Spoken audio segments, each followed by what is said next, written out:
Salut tout le monde. D'accord.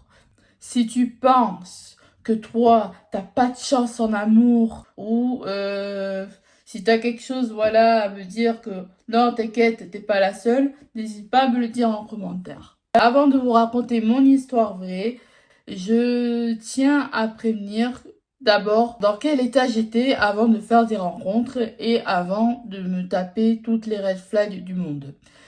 Je n'avais pas confiance en moi.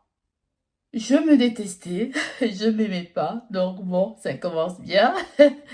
Et j'avais pas de critères, j'avais pas de critères clairs en amour. Ouais. En fait, mes critères, c'était pas sûr. Un coup, je voulais sortir avec un mec qui travaille dans une ferme en faisant beaucoup de fromage. Comme ça, je me dis, tous les jours, quand je serai avec mon amoureux, je mangerai tout le temps du fromage. Je n'aurais pas besoin d'aller au supermarché. Après, il faut que le mec, quand il a fini de faire ses fromages, voilà, qu'il y a un truc. Il n'y a pas que le fromage, évidemment.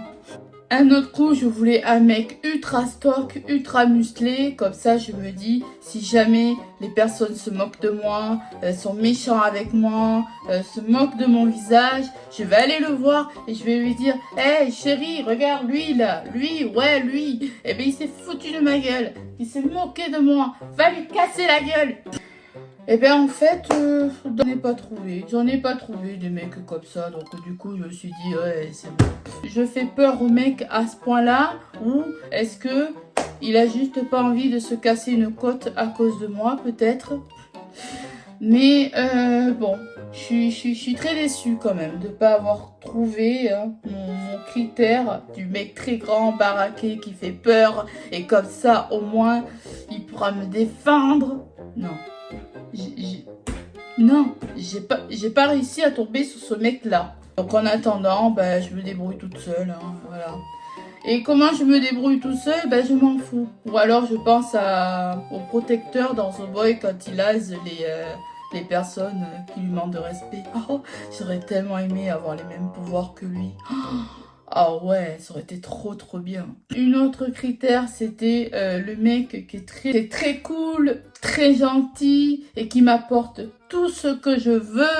Mais en généralement, je dois un peu trop leur demander. Enfin, c'est peut-être trop demandé pour ces personnes-là parce que en généralement, ils dépriment vite avec moi.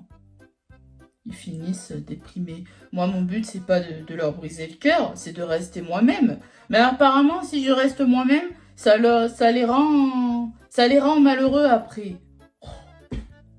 En fait, tous mes critères, c'est une catastrophe, quoi. Il finit malheureux le dernier, là, le dernier critère. Non, quand même. Attends, hein, je suis pas méchante. Hein? Je suis pas méchante, je suis passionnée avec toi, je t'apporte beaucoup de tendresse, beaucoup de câlins. T'as tout avec moi. Ouais. En fait, je me dis, il n'y a pas de solution. Et quand je choisis un mec qui a du caractère, qui est un peu plus, comment dire, un peu comme moi, eh ben ça casse. Ça passe pas. Voilà, c'est bon ou pas? Mais ça passe pas, ça casse, hein? Quand je choisis un mec qui a le même caractère que moi, ça passe pas, ça m'énerve. Par exemple, s'il y a des moments où le mec il me dit fais ci, fais ça, ah mais je l'envoie bouler, hein. Ah, bah non, moi je bouge pas, hein. Même pas en rêve. Jamais le top, hein. Oh, si j'étais comme avant, eh ben je serais pas là aujourd'hui en train de vous raconter du coup tout ça. Enfin bref. Mais ça, c'était avant, comme la marque des lunettes optiques.